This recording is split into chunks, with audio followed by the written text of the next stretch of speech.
My family used my dead brother's memory to destroy me, so I played his secret footage at a wedding and exposed the horrifying secret they tried to bury. The day I returned from my cousin's wedding, I knew my mother would weaponize my brother's memory against me again. For 5 years, they had blamed me for Ellis's drowning, turning his death into my shame. I had accepted their narrative, carrying guilt that wasn't mine, until I found his hidden GoPro footage. The truth it contained wasn't just about how Ellis died that day on the lake. It revealed who was really responsible. They had used my dead brother to silence me, never imagining I would discover what actually happened beneath those dark waters. They thought I was broken. They were about to learn how wrong they were. The familiar scent of pine and lake water filled my lungs as I drove down the winding road toward my hometown. 5 years away and nothing had changed. The same faded gas station sign where Ellis once dared me to steal candy when we were kids. The same peeling billboard advertising Lake Westmore as nature's paradise. I gripped the steering wheel tighter, wondering if coming back for my cousin Amber's wedding was a mistake. My phone buzzed with a text from Lorna. "Where are you?" Mom's asking. Of course she was. Celeste Thompson didn't like waiting, especially for her disappointment of a daughter. I didn't respond, just turned up the radio as the road curved around the lake. Sunlight danced across the water's surface, beautiful and cruel in its indifference. That lake had taken my brother 5 years ago, and with him any sense of belonging I had ever felt in this place. I pulled into the driveway of my parents' lakeside home, all glass and stone, designed to impress rather than comfort. The sight of it made my chest tighten. This house had never felt like home, not really, but after Ellis died, it had become a mausoleum. My mother appeared at the front door before I had even turned off the engine. Celeste Thompson, town philanthropist and socialite, stood with perfect posture in her cream linen dress, not a strand of blonde hair out of place. Her smile was as practiced as her charity gala speeches. "Emily," she said, the word carrying all the warmth of a January lake. "You're late." "Traffic," I lied, knowing she would never believe I had pulled over 3 times when panic seized my lungs. "Good to see you too, Mom." Dad appeared behind her. Gordon Thompson, once vibrant and laughing, was now a shadow of the father I remembered. His eyes lit up briefly at the sight of me, but he quickly schooled his expression when Celeste glanced his way. "Let me take your bag," he said, stepping forward. "You look good, sweetheart." "Thanks, Dad," I said and hugged him, feeling how much thinner he had become. The grief and guilt had hollowed us all out in different ways. Inside, the house was a flurry of wedding preparations. My cousin Amber's wedding was tomorrow, and somehow I had let myself be convinced to come back for it. Partly because Amber had been kind after Ellis died, one of the few who didn't treat me like I was contagious. Partly because 5 years seemed long enough to hide. Lorna swooped in, iPhone in hand, her casual elegance a stark contrast to my travel-wrinkled clothes. My sister had transformed her grief into an Instagram-perfect life, becoming a lifestyle influencer with hundreds of thousands of followers who had no idea of the cracks beneath her polished surface. "Finally," she said, air-kissing my cheek. "Mom's been driving everyone crazy waiting for you to show up. The rehearsal dinner starts in 2 hours."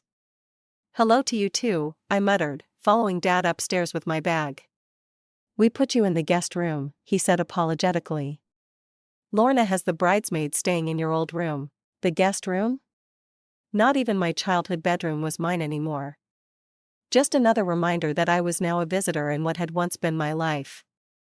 "It's fine," I said, though it wasn't. Nothing had been fine since that night. The rehearsal dinner was at the Boathouse restaurant right on the lake's edge. I almost laughed at the irony as I walked in, scanning the room for friendly faces. Most people went quiet when they saw me, conversation stuttering before resuming in hushed tones. Emily Thompson, the girl who survived when her brother didn't. My mother materialized at my side, steering me toward a table in the corner. "You're seated here," she said briskly. I stared at the arrangement, a kid's table, literally, 2 toddlers already smashing dinner rolls while their harried mothers tried to contain the chaos. "You're kidding me," I said. "We didn't know you were coming until last week," Celeste replied, smooth as glass. The seating was already arranged. Right, because I only RSVP'd a month ago. Her eyes flashed a warning. Emily, please. This is Amber's weekend. Don't make a scene. Don't make a scene, the Thompson family motto. Ellis and I had broken that rule too many times to count. But since his death, the pressure to maintain appearances had become suffocating. I took my seat between a 7-year-old and a distant cousin I barely recognized, watching as my parents joined the table of honor. Lorna caught my eye from across the room and had the decency to look slightly embarrassed before turning back to her conversation. "You're Ellis's sister," a voice said beside me. I turned to find a woman about my age taking the seat beside me. She had dark curly hair and sharp, intelligent eyes that seemed to see right through me. "Harper Bennett," she said, extending her hand. "Amber's best friend." "Emily," I replied, shaking her hand. And yes, Ellis was my brother. "I know," she said, her expression softening slightly. "I met him a few times before. He was funny, called me Harvard because I corrected his grammar once." I smiled despite myself. That sounds like Ellis. Throughout dinner, Harper kept me anchored with her easy conversation, asking about my life in Boston, my work as a counselor in training. She didn't tiptoe around Ellis's name or give me the pitying looks I had grown to hate. It was the first normal interaction I had had since arriving, until my Aunt Meredith stopped by our table, wine glass in hand, eyes already glassy. "Emily," she said, her voice carrying just enough for nearby tables to hear. "So brave of you to come back, especially for a celebration." She leaned closer, her perfume overwhelming. "You know Celeste is giving a special toast tomorrow, right? In memory of Ellis. She's made the most beautiful slideshow." My stomach dropped. "What slideshow?" "Oh, all these wonderful photos and videos. I think she even included some from that day." Her voice trailed off, but her meaning was clear. Harper's eyes darted between us, sensing the tension. "I should go say hello to Amber," I said, standing abruptly. Meredith caught my wrist, her nails digging in slightly.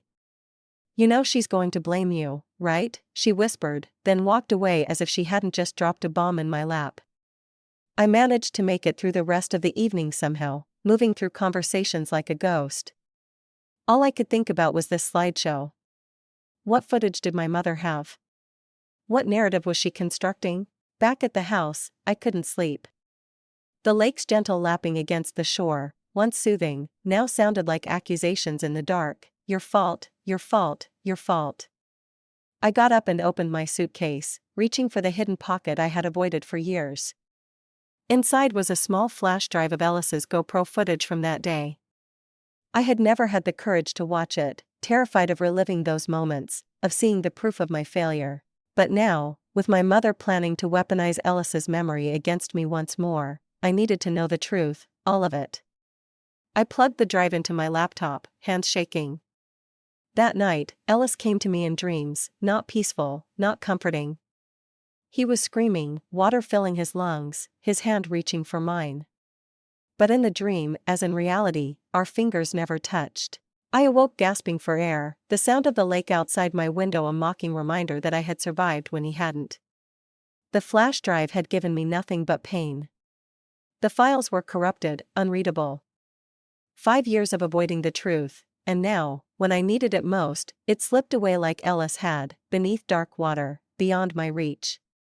Morning light streamed through the guest room curtains, forcing me awake. My head throbbed from lack of sleep, and the corrupted files from Ellis's GoPro felt like a cruel joke. Had I waited too long, or had someone tampered with them? A knock at the door jolted me fully awake. Lorna entered without waiting for a response, carrying a garment bag. "Mom wants you to wear this today," she said, hanging it on the closet door for the ceremony. I unzipped the bag to find a beige dress, shapeless, forgettable, practically the same color as the church walls. "Beige?" I asked. "Really?" Lorna sighed, scrolling through her phone. "She thinks it's best if you don't distract." Her words, not mine. She glanced up. "You look terrible, by the way. Did you sleep at all?" "Not really," I said, sitting on the edge of the bed. Lorna, what's in Mom's slideshow for the reception? Her fingers paused over her screen. Just some family photos. Why? Aunt Meredith mentioned footage from that day. Lorna's expression closed off. It's a tribute to Ellis. Mom worked really hard on it. But if there's footage from the accident, for God's sake, Emily, Lorna snapped. It's been 5 years. Can you just let it go? Let him rest. That's not fair, I said quietly. I've never been allowed to let it go. Mom makes sure of that. Lorna's face softened slightly. Look, just wear the dress, okay? Don't make waves. Not today. After she left, I sat staring at the beige monstrosity, my mother's attempt to make me invisible, to control the narrative even in what I wore. I was hanging the dress back up when Celeste appeared in the doorway. You're not dressed, she observed coldly. The ceremony isn't for hours.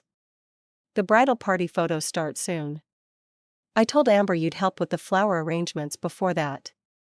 I turned to face her. Did you? Funny, no one mentioned that to me. Her perfect composure never wavered. Well, I'm mentioning it now. I studied my mother's face, still beautiful at 55, maintained with expensive creams and subtle procedures. Looking at her was like looking at a stranger who shared my features. What's really on that slideshow, Mom? Something flickered in her eyes, surprised maybe that I knew about it, then her mask returned. A tribute to your brother, something you should have done years ago if you hadn't been so wrapped up in your own guilt. The words landed like a physical blow. My guilt? You blamed me from the moment it happened.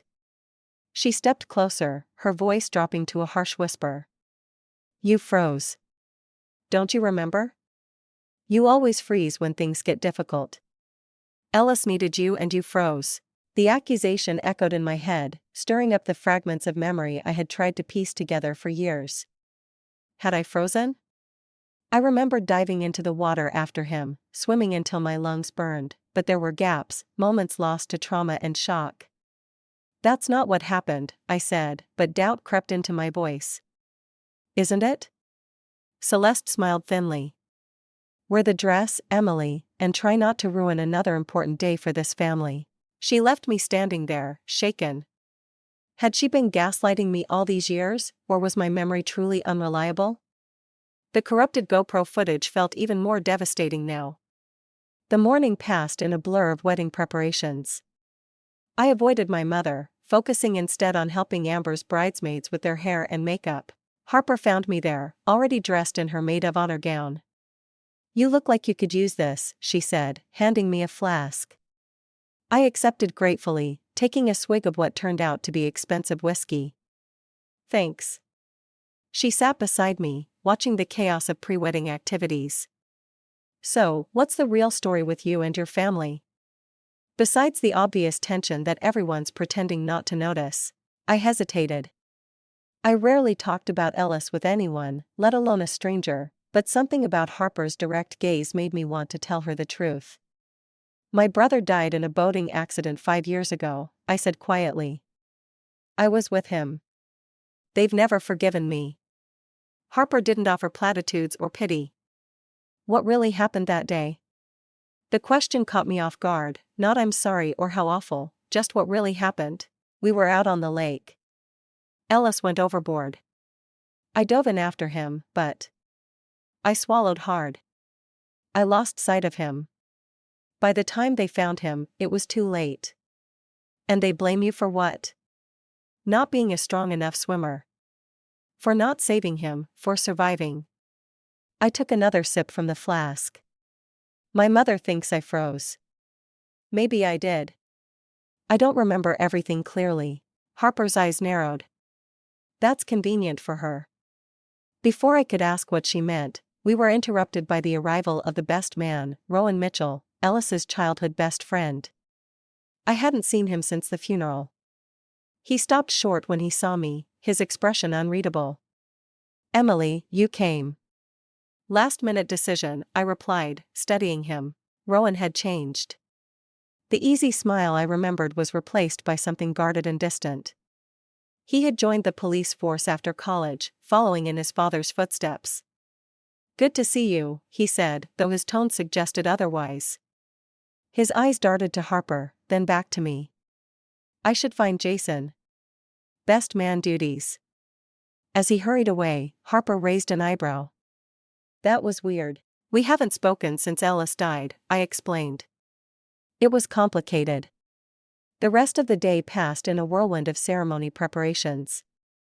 I wore the beige dress, played my assigned role, and tried to ignore the whispers that followed me. Emily Thompson, the girl who let her brother die. That night, after the rehearsal dinner, I was about to collapse into bed when my phone rang. Unknown number. I almost didn't answer, but something compelled me to press accept.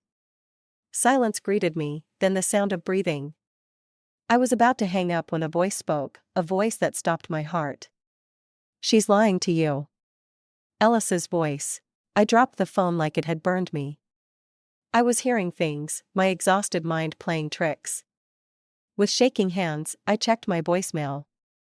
The call had gone to voicemail after I dropped the phone, and the message was there, just breathing, then those 4 words in a voice so much like my brother's it made me physically ill. I sat on the floor trying to make sense of it. It couldn't be Ellis. Someone was playing a cruel joke using voice manipulation software, perhaps, but who and why? A knock on my door startled me. I opened it to find my father swaying slightly in the hallway, the smell of scotch heavy on his breath. "Dad, are you okay?" He put a finger to his lips, then stumbled into my room. "Needed to see you," he slurred, "before tomorrow." I guided him to sit on the bed.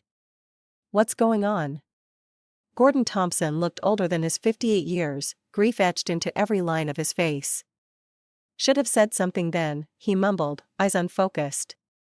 "Watched her blame you. Didn't stop her." "Dad, what are you talking about?" He gripped my hand suddenly, his eyes clearing. "Ellis knew something about your mother, about the foundation." My pulse quickened. What did he know? But Gordon's moment of clarity had passed. He shook his head, tears forming. "I miss him." "Miss you too." "House is so quiet now." I helped him back to his room, making sure he got into bed without Celeste noticing. His words tumbled in my mind alongside the mysterious voicemail. Ellis knew something about my mother, about her precious charitable foundation. Unable to sleep, I found myself drawn to the attic. Ellis's things had been boxed up and stored there after his death. My mother had claimed it was too painful to see his belongings, but I had always suspected she simply wanted to erase any reminder of the son who had challenged her. Among the dusty boxes, I found his old sketchbook. Ellis had been talented, his drawings full of life and detail. I flipped through pages of landscapes, portraits, and abstract designs until I came to the final drawings dated the week before he died. They showed what looked like an argument, 2 figures facing off. One was clearly Ellis. The other, with its broad shoulders and distinctive stance, looked remarkably like Rowan. On the final page, a key was taped down with the label "Boat Shed" written beneath it. A chill ran through me. What had happened between Ellis and Rowan? And what was in the boat shed that was important enough to hide a key? Morning came too soon, the day of the wedding arriving with perfect weather and mounting dread. Before getting dressed, I slipped away to the venue early, determined to see this slideshow my mother had prepared. The reception hall was empty except for the catering staff. I found the AV setup and convinced the technician I needed to check something for the family. Minutes later, I was watching my mother's tribute to Ellis unfold on the big screen. It started innocently enough: childhood photos, family vacations, Ellis's graduation. Then came the funeral photos, somber and staged. But what made my blood run cold was the final segment, a blurry clip from what must have been the day on the lake. It had been heavily edited, manipulated to show only a figure standing motionless on the dock, me, presumably, while splashing occurred in the water. The implication was clear: I had stood frozen while my brother drowned. The screen went black, then text appeared: "In loving memory of Ellis Thompson, taken too soon. May we all learn to act with courage when others need us most." I stumbled backward, nausea rising in my throat. This wasn't just a memorial, it was character assassination disguised as a tribute. My mother was planning to shame me publicly, to cement her version of events in everyone's minds. With shaking hands, I pulled out my phone and emailed the corrupted GoPro files to an old college friend who worked in data recovery. The message was simple: emergency. Need these files recovered ASAP. We'll pay whatever it costs. That night, while the rest of the wedding party celebrated at the rehearsal dinner, I broke into the boat shed using Ellis's hidden key. Inside, I found fishing gear, life jackets, and an old locked cabinet.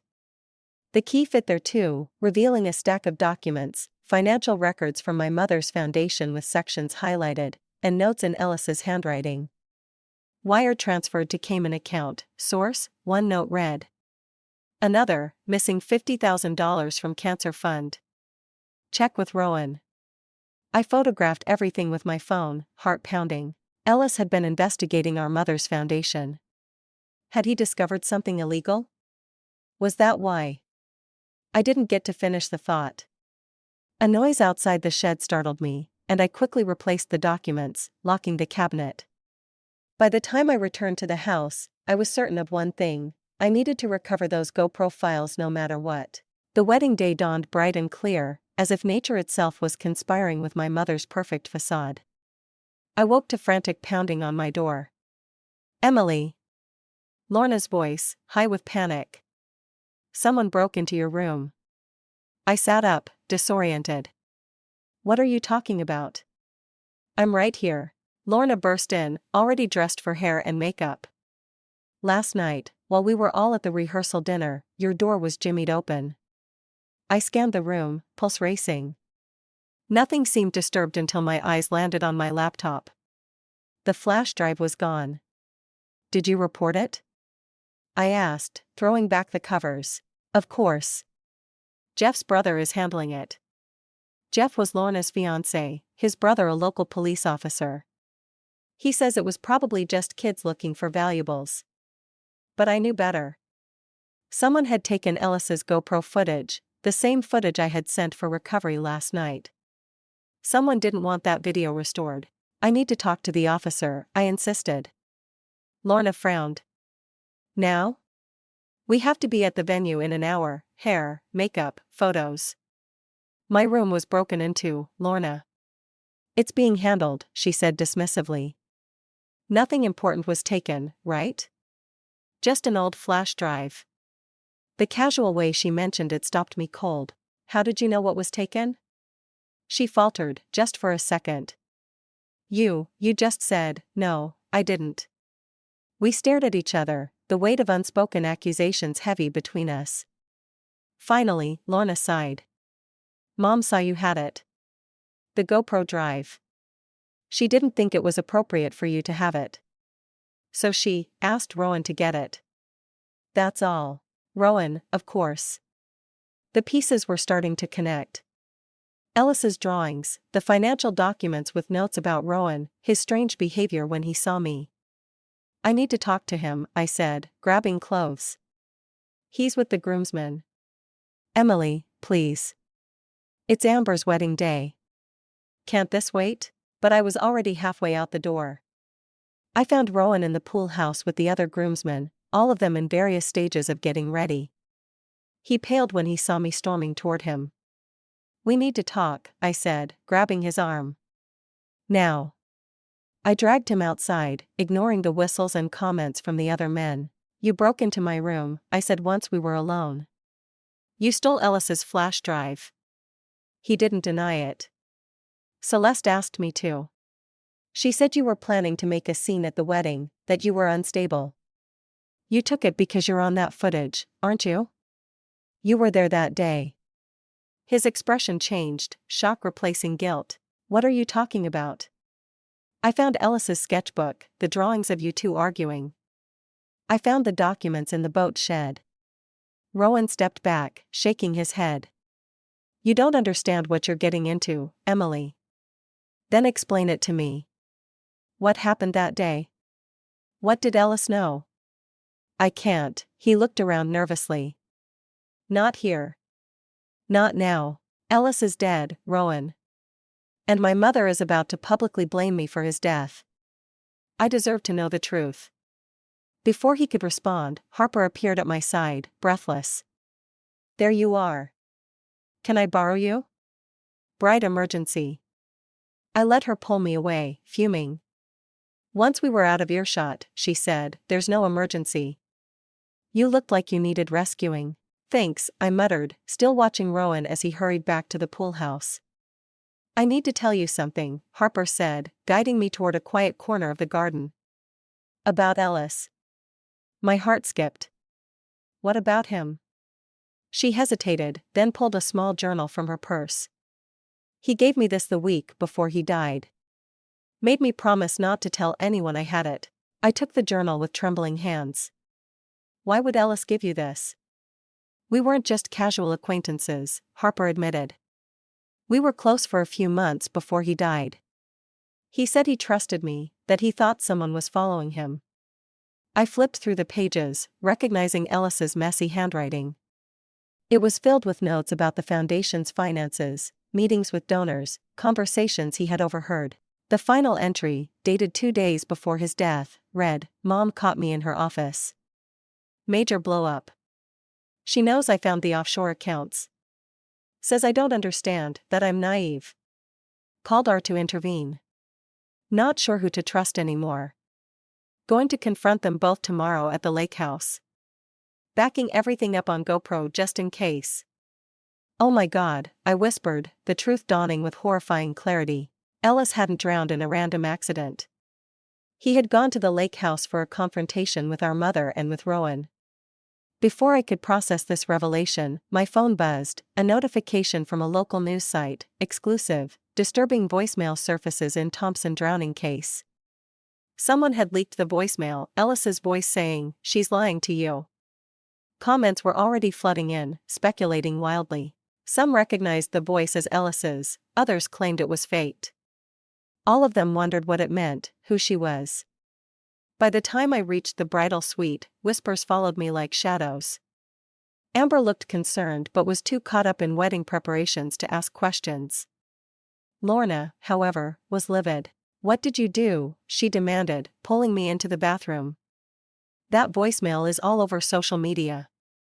"I didn't leak it," I insisted. "Someone sent it to me last night." "Do you have any idea how this looks? Today of all days." I'd had enough, 5 years of blame, of carrying guilt that wasn't entirely mine. "How it looks? How about how it's been for me, Lorna? Blamed for Ellis's death while no one asks the real questions, like why he was investigating Mom's foundation or why Rowan was there that day." Her face went white. "What are you talking about?" "Ellis found something, Lorna. Something about Mom's precious foundation. Offshore accounts, missing money. He was going to expose her." "That's insane," she whispered, but doubt clouded her eyes. "Mom wouldn't what? Lie? Manipulate? Break into my room to steal evidence?" The wedding coordinator knocked on the door, calling for the bridesmaids to line up. Lorna gave me one last troubled look before hurrying out. I stayed behind, my mind racing. If my mother was willing to go this far to maintain her story, what else might she do? By brunch the next day, tensions had reached a breaking point. The leaked voicemail had cast a shadow over the wedding reception, with guests whispering behind hands and shooting curious glances my way. My mother had maintained her composure, giving her twisted tribute to Ellis as planned, though the impact was diminished by the rumors already swirling. I had barely touched my food when Lorna suddenly stood, wine glass in hand.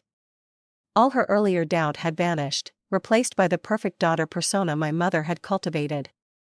"I'd like to propose a toast," she said, her voice carrying across the restaurant, "to Amber and Jason, who deserved a perfect wedding." Her gaze fixed on me instead. One not derailed by someone's desperate need for attention. Gasps and uncomfortable murmurs rippled through the guests. "Lorna," my father warned, but she ignored him. 5 years, she continued, voice rising, 5 years we've tried to heal, to move forward. And you just can't let it go, can you?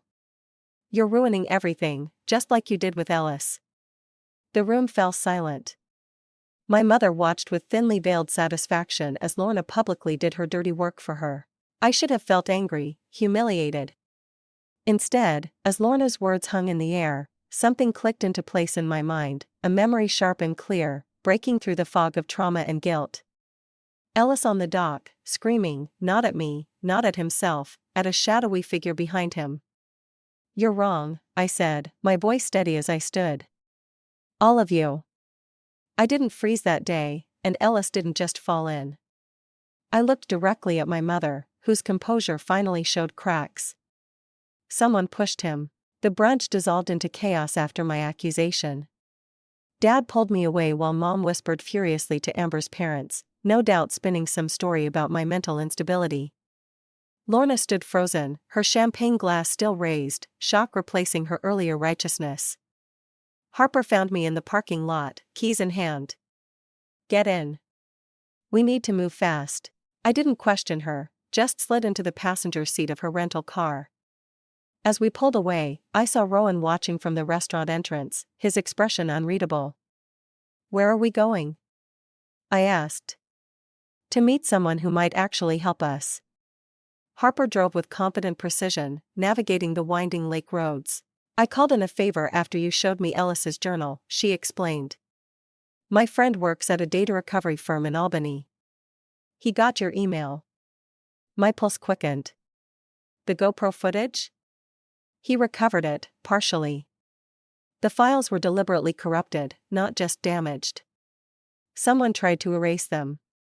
40 minutes later, we sat in a cramped office while a lanky man with thick glasses worked at a computer. Greg, Harper's friend, had the intense focus of someone who preferred machines to people. "Whoever tried to wipe this didn't do a thorough job," he explained, typing rapidly. "They used standard deletion software, but GoPro creates backup indexes. I've managed to salvage about 70% of the original content." The screen flickered, and suddenly Ellis was there, alive, laughing, adjusting the camera. My breath caught at the sight of him. He was on the dock at our lake house, the afternoon sun creating a halo around his dark hair. "Is it recording?" Ellis's voice asked. "Okay, good. So if anyone's watching this, it means things didn't go as planned." He looked nervous, constantly glancing over his shoulder. "I've been tracking Mom's foundation finances for months now. At first I thought the discrepancies were just bad accounting, but..." He ran a hand through his hair. "It's systematic. Large donations coming in, smaller amounts being recorded, transfers to offshore accounts, cancer research funds that never reached any actual researchers." The footage jumped, damaged sections creating gaps in the timeline. When it resumed, Ellis was no longer alone.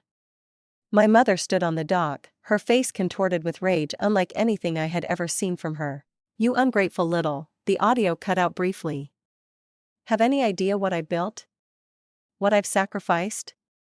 Ellis's voice remained calm. "It's fraud, Mom. Money laundering, tax evasion. People donated thinking they were funding cancer research, children's hospitals. Where did the money really go? You don't understand how the real world works." Celeste stepped closer. "Your father's business was failing. We were about to lose everything. I did what I had to do." "By stealing from charity?" Ellis's disbelief was palpable. "How long has this been going on?" "Long enough to save this family. Long enough to pay for your precious art school, your sister's wedding. All of it."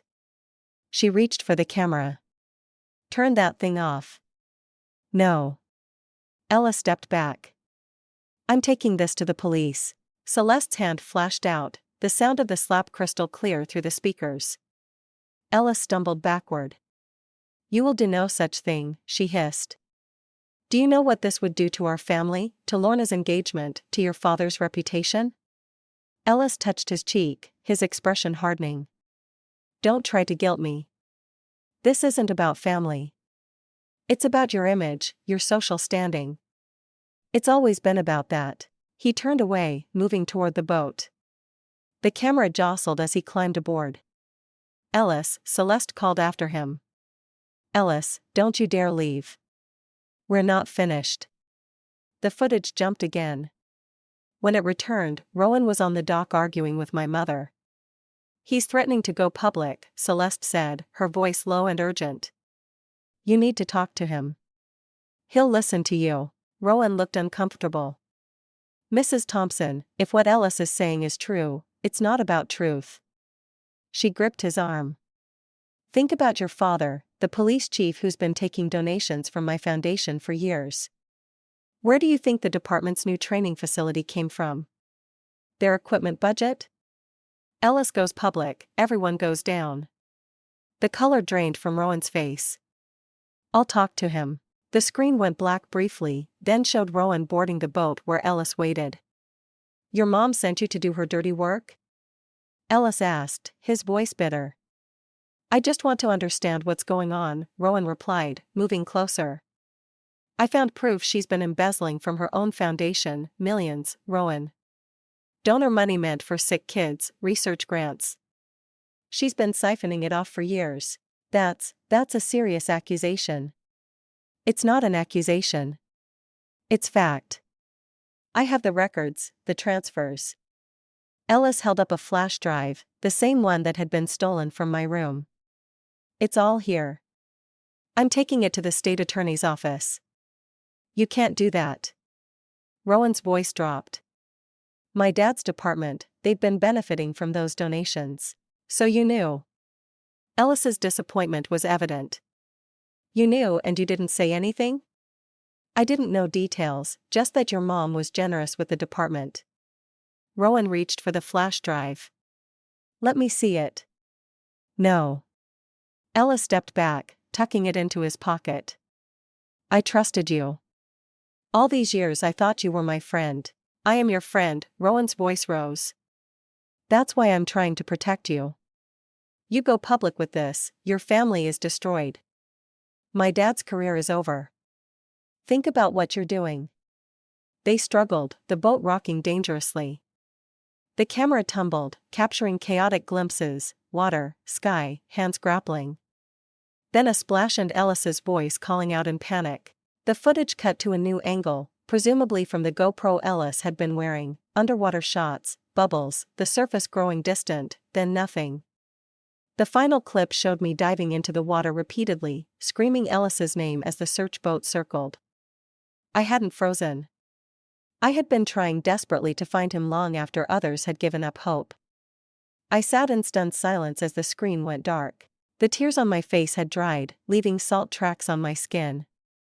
I didn't freeze, I whispered. Harper squeezed my hand. No, you didn't. Can you make copies? I asked Greg. He nodded. Already done. I've uploaded it to a secure server and made 3 physical copies. He handed me a flash drive. What are you going to do with it?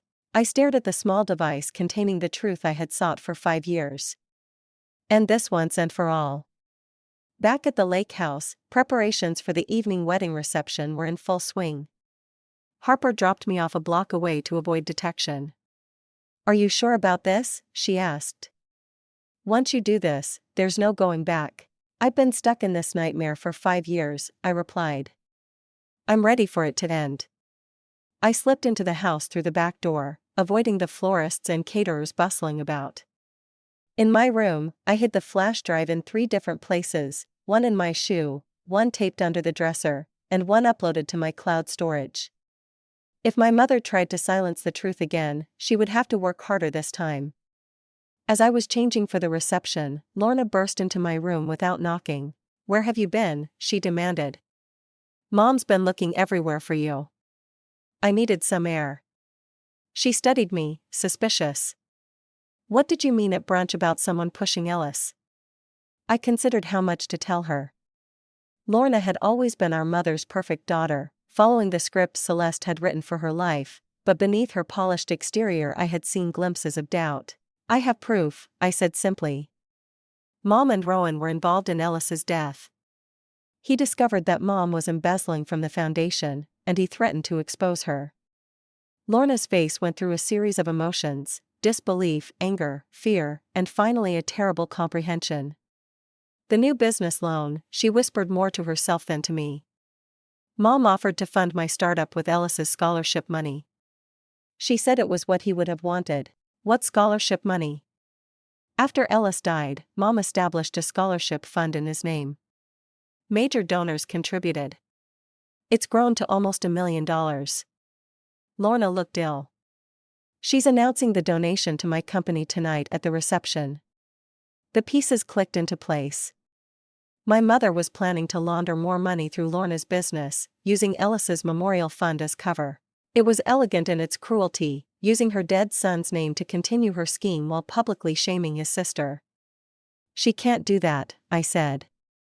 You don't understand. Lorna's voice cracked. I've already spent some of the advance, the office lease, equipment, staff deposits. If this is true, if that money is tainted. She sank onto the bed, hands shaking. What have I done? For the first time in years, I saw my sister, not the perfect daughter, the successful influencer, but the scared woman beneath the facade. You didn't know, I said gently. But now you do. What are you going to do about it? She looked up, tears streaking her makeup. I can't stop her. No one will believe us over her. They will when they see the evidence. I showed her the flash drive. Ellis recorded everything the day he died, Rowan and Mom arguing about the foundation, the struggle on the boat, all of it. Oh God. Lorna covered her mouth. Does Dad know? He suspected something. That's what he was trying to tell me the other night. A knock at the door interrupted us. Dad stood there looking older than his years in his reception suit. You girls better hurry. Your mother's looking for you. He paused, noticing our expressions. What's happened? We exchanged glances, and for once Lorna and I were in perfect agreement. It was time for the truth. Dad, I said, we need to show you something. 20 minutes later, Gordon Thompson sat in stunned silence, having watched the recovered footage on my laptop. His hands trembled as he closed the screen. All these years, he whispered. I knew something wasn't right. The way she controlled the narrative after Ellis died. The way she isolated you, Emily. He looked up at me, eyes wet with tears. I failed you both. I failed Ellis. You didn't know, Lorna said, echoing my earlier words to her. I suspected. I was too weak to confront her. He straightened his shoulders, a resolve I hadn't seen in years settling over him. But not anymore. What's your plan? I told them what I intended to do, wait until my mother's toast, then display the true footage for everyone to see, end her charade once and for all. She'll try to stop you, Dad warned. Not if she doesn't see it coming. I turned to Lorna. I need your help. Both of you. As we headed to the reception, I spotted Rowan getting out of his patrol car, looking anxious. Our eyes met briefly before he looked away, guilt written across his features. Inside the venue, my mother was holding court, accepting compliments on the beautiful ceremony and her touching tribute to Ellis. When she saw me approaching, her smile faltered. There you are, she said, voice low.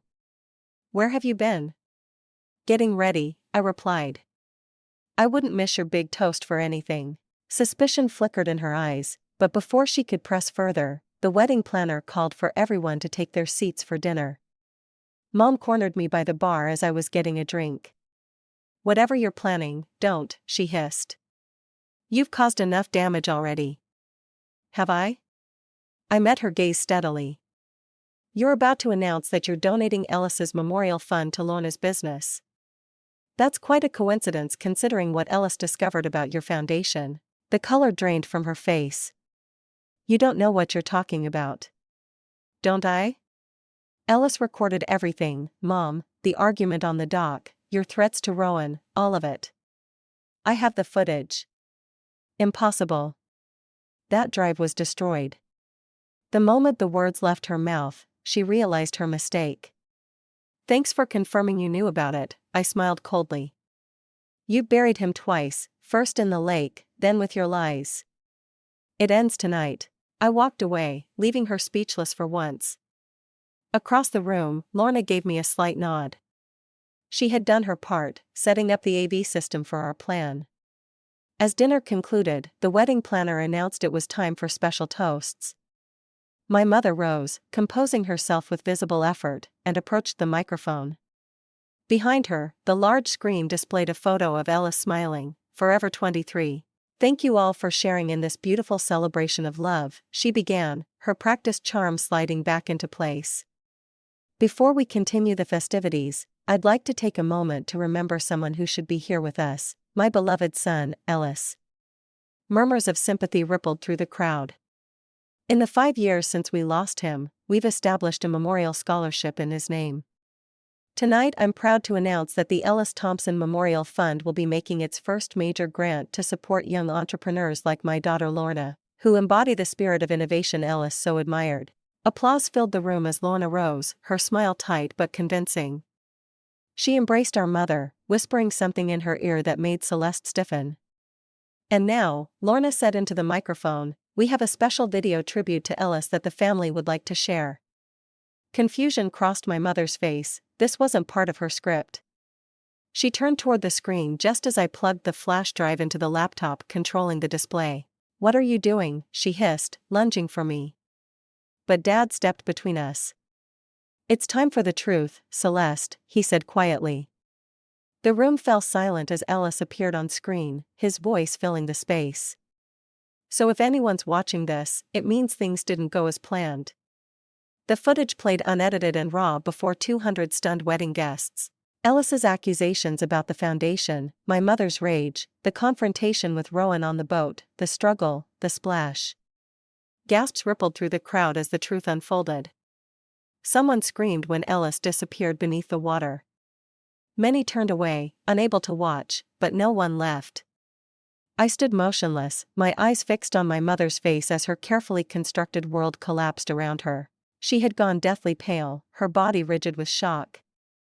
As the final clips played, me diving repeatedly into the lake, searching desperately for Ellis, her composure finally shattered. "Turn it off," she whispered, then louder, "Turn it off." But it was too late.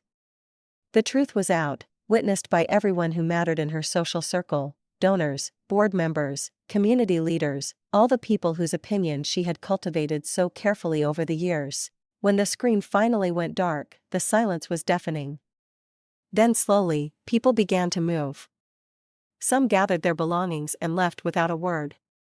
Others whispered urgently to each other, shooting glances at my mother. A few approached my father, laying comforting hands on his shoulder. Lorna had collapsed into a chair, sobbing quietly. The bride, Amber, stood frozen beside her new husband, her perfect day now permanently marked by this revelation. My mother recovered first, her survival instincts kicking in. "That video was doctored," she announced, her voice cutting through the murmurs. "Emily has been unstable since Ellis's death. She created this fiction to hurt our family." A few uncertain glances turned my way, and I felt a moment of despair. Would they believe her even now? "That's not true." The voice came from behind me.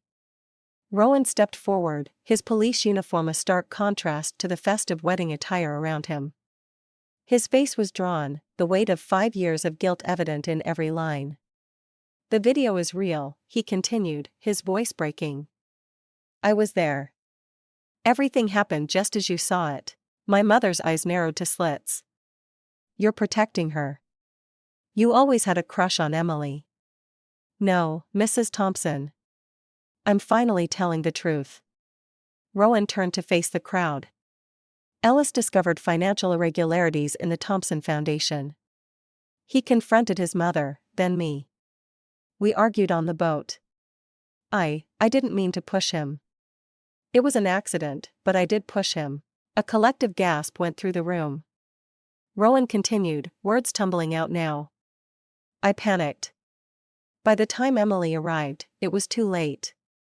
She dove in again and again, trying to find him. She didn't freeze. She tried to save him." He swallowed hard, tears streaming down his face. "Afterward, Mrs. Thompson convinced me to stay quiet, said it would destroy both our families if the truth came out. She helped cover it up, made it look like an accident, used her influence to ensure the investigation was minimal. People were openly leaving now. The wedding reception effectively over. Amber's father was on the phone, his expression grim. The foundation board members huddled in a corner, their discussion intense and troubled. My mother made one last desperate attempt. He's lying. They're both lying. Stop it, Celeste. My father's voice was quiet but firm. It's over. As if on cue, the doors opened and two uniformed officers entered, followed by a man in a suit I recognized as the district attorney. Harper stood beside him, her expression both sad and satisfied. Celeste Thompson, the DA, stepped forward. We need to ask you some questions regarding the financial records of the Thompson Foundation and the events surrounding Ellis Thompson's death. This is absurd, my mother sputtered. Do you know who I am? Who my husband is? Yes, ma'am. We do. The officer's tone was respectful but unyielding. Mr. Rowan Mitchell has already given us a preliminary statement. We'd like yours as well. As they led my mother away, she looked back once, her eyes finding mine. In that moment I saw something I had never seen from her before, fear, not of legal consequences, but of what she had become, of what she had lost. Then the mask returned, and she straightened her shoulders, walking out with the same poise she displayed at countless charity galas. Rowan approached me hesitantly.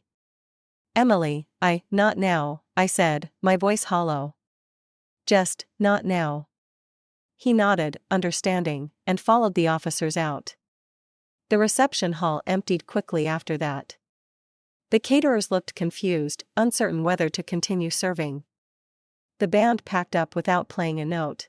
Amber's mother was in tears, comforting her daughter whose special day had imploded so spectacularly.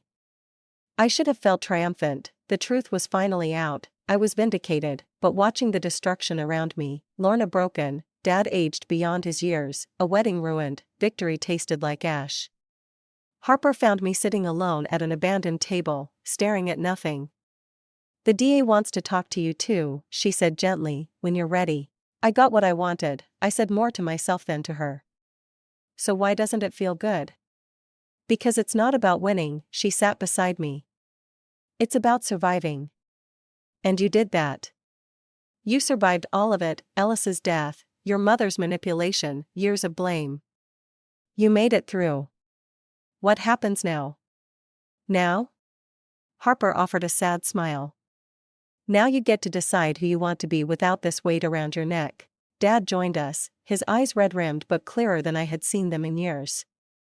I've called a car for Lorna. She's going to stay with her friend tonight. I don't think any of us should go back to the house. What about you? I asked. I'll stay at the hotel in town. Start figuring out. He gestured vaguely. Everything, the foundation, the legal issues. He took my hand. I'm so sorry, Emily, for not protecting you, for not seeing what was happening. You see now, I said simply. That's what matters. As we left the venue, a reporter approached, camera in hand. Word traveled fast in small towns. Before I could decline comment, Harper stepped in, her voice firm. You did it, she said as we walked away. The whole world knows now. Ellis would be proud. That night, in a sterile hotel room far from the lake house, I finally allowed myself to cry, not just for Ellis, but for the family that had been broken long before his death, for the years lost to grief and lies, and for the girl I had been before that day on the lake. The next morning, the story was everywhere. Thompson Foundation fraud exposed, screamed one headline. Local philanthropist arrested, declared another. Officer admits role in 2020 drowning death, read a third. My phone buzzed constantly with messages from old friends, distant relatives, reporters seeking interviews. I ignored them all, sitting cross-legged on the hotel bed as I watched the story of my family's disgrace unfold on the local news. Celeste had been released on bail, the amount staggering even for her resources. Rowan remained in custody, having confessed to his role in Ellis's death and the subsequent cover-up. The foundation was under investigation, its accounts frozen, its reputation in tatters. A soft knock interrupted my morbid fascination. Lorna stood in the doorway, looking smaller somehow without her usual perfect styling. "Can I come in?" she asked. I nodded, making space for her on the bed. "Dad's talking to lawyers," she said, perching on the edge. "The business loan, it's gone. All the foundation money is frozen pending investigation." She twisted her engagement ring nervously. "Jeff's parents have asked him to reconsider the engagement. Apparently being associated with the Thompsons isn't good for their political aspirations." "I'm sorry," I said, meaning it despite everything. "Are you?" She looked at me, really looked at me, perhaps for the first time in years. "I wouldn't blame you if you weren't. I've been horrible to you, Em. I believed her over you. I helped her hurt you. You believed what you needed to believe." I took her hand. "We all did, in different ways. How do we come back from this?" Lorna's voice broke. "How do we ever move forward?" I had no answer for her. The truth had set me free from one prison, but the path ahead remained unclear for all of us. "One day at a time," I finally said. "That's all we can do." 6 months passed like a strange dream. Autumn turned to winter, then to spring, the seasons changing while the aftershocks of that wedding day continued to reshape all our lives. I had moved to a small coastal town 3 hours from the lake, renting a cottage with a view of the ocean rather than still water. The constant movement of the waves soothed me in a way the lake never had. I finished my training as a trauma counselor, specializing in family systems therapy, fitting, given my expertise in the subject. My phone rang one April morning as I walked along the shore, the caller ID showing an unfamiliar number.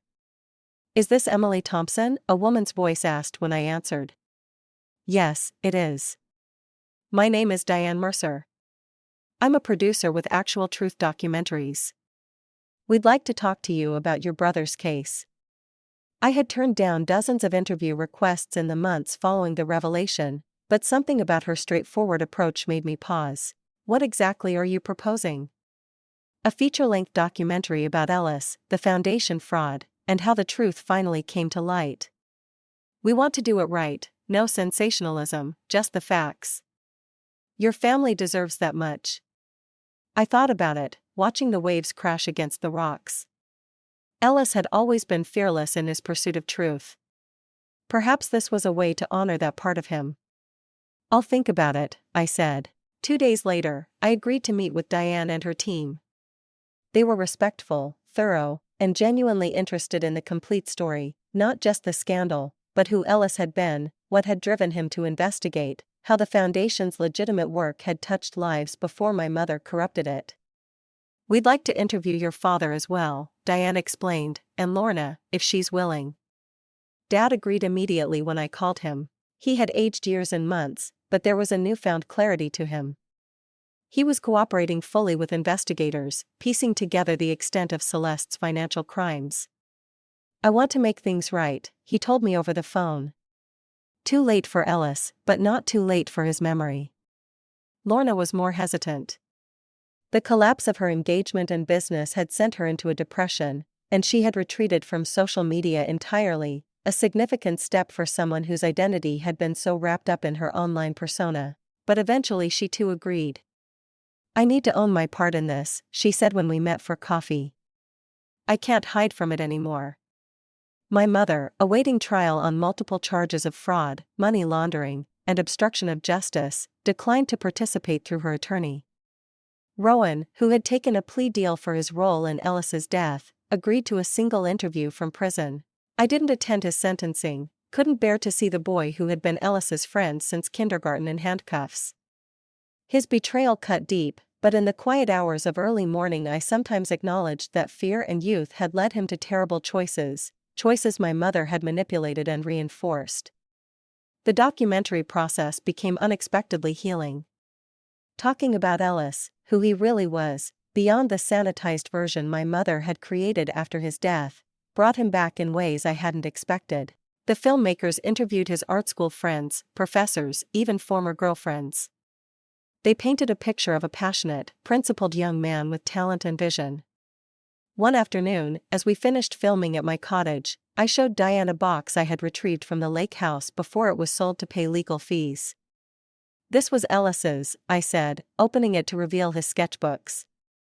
He documented everything in drawings, including what he discovered about the foundation. Diane carefully turned the pages, studying Ellis's detailed sketches, the foundation office, board meetings, even diagrams of money flows. He drew the truth, she murmured, long before anyone saw it. He always did, I replied. It just took us too long to look. As production wrapped, Harper came to visit. We had stayed close through everything, her sharp wit and unflinching support a lifeline in the darkest moments. You look good, she said as we walked along the beach. Peaceful, almost. I'm getting there, I admitted. The nightmares are less frequent now. You saved him, you know, she linked her arm through mine. Not his life, that was beyond your control, but his truth, his purpose. You saved that, and yourself too. I considered her words, feeling the weight of them settle into something like acceptance. I'm thinking of starting a legitimate foundation, I said, in Ellis's name, for young whistleblowers, people who see corruption and have the courage to speak up. Harper smiled. He would love that. On the 1-year anniversary of that fateful wedding day, I returned to Lake Westmore alone. The Thompson house had new owners now. The foundation offices closed. The family name tarnished, perhaps beyond repair. My mother was serving her sentence at a minimum security facility. Lorna was slowly rebuilding her life in Seattle. Dad had moved to Arizona, trying to outrun memories that followed him regardless. I drove to the public dock, the same one where Ellis had confronted our mother that day. The lake was calm, sunlight dancing across its surface, just as it had 5 years ago when Ellis had gone into the water for the last time. For years I had avoided lakes, avoided swimming, avoided the memory of cold water closing over my head as I dove again and again searching for my brother. But today I had come prepared. I changed into a simple black swimsuit in the public restroom, then walked to the end of the dock, the same dock where it had all happened. My heart raced, but not with fear, with resolution. The shock of the cold water momentarily took my breath away, but I pushed through it, swimming with strong, sure strokes away from the dock. Out in deeper water, I treaded water, turning to face the shore, the mountains, the sky Ellis had loved to draw. They had tried to bury me in his shadow, to use his memory as a weapon against me. But I had brought the light for both of us. And here, in the water that had separated us, I finally felt his presence, not as a ghost of guilt, but as the brother who had sought truth no matter the cost. I swam back to the dock and pulled myself up, water streaming from my body. A family nearby watched curiously, a mother with 2 young children, the boy teaching his little sister how to skip stones. The water's perfect, I told them with a smile. As I drove away from Lake Westmore that afternoon, I didn't look back. The rearview mirror showed only the road ahead, stretching toward a horizon bright with possibility. My phone rang as I reached the highway, the documentary producer calling with news. The film's been accepted at Sundance, Diane said, excitement evident in her voice. They love it, Emily. Ellis's story is going to reach people all over the world. That's wonderful, I said, meaning it. He always wanted his work to matter. There's more. That foundation idea you mentioned, we've had some donors reach out. People want to help make it happen. I smiled, thinking of Ellis and his sketchbooks full of truth. Then let's make it happen. The road stretched before me, and for the first time in years the future felt like a promise rather than a threat. The truth hadn't just set me free, it had given me purpose.